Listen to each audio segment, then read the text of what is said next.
Qu'on le veuille ou non, le monde professionnel bouge.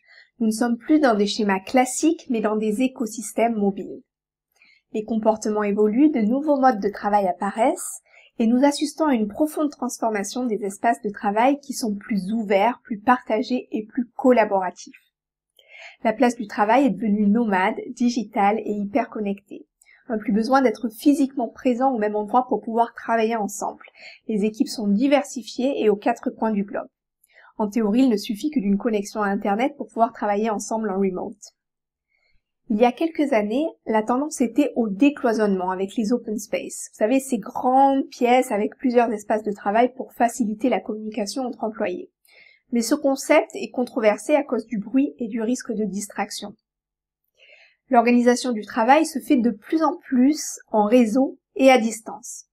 Si on devait nommer un grand gagnant cette année, ce serait bien sûr le télétravail qui a été particulièrement accéléré avec la crise sanitaire et qui prouve dans de nombreux cas que oui, c'est possible et que donc après la crise, les entreprises devront sûrement aussi remettre en question les possibilités qu'elles offrent à leurs employés qui disent pour beaucoup vouloir continuer à utiliser le télétravail.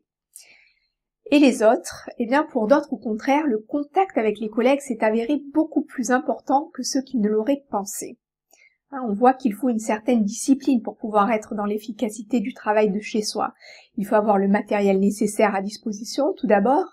Il faut réussir à ne pas se sentir trop isolé et bien sûr, il ne faut pas être dérangé par les autres membres de sa famille en période de confinement.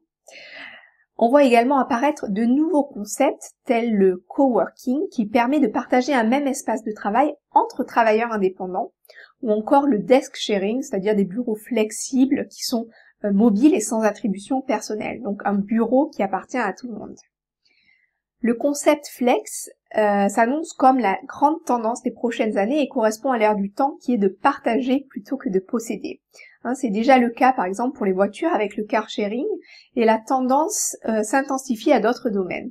Et c'est un concept qui est assez intéressant puisque le fabricant reste du coup propriétaire de ses équipements, ce qui fait qu'il a tout intérêt à ce que cela fonctionne et donc à proposer de la qualité. Alors que dans l'économie de production, il fallait toujours consommer, ou il valait mieux donc remplacer plutôt que de réparer des choses qui ne marchaient plus.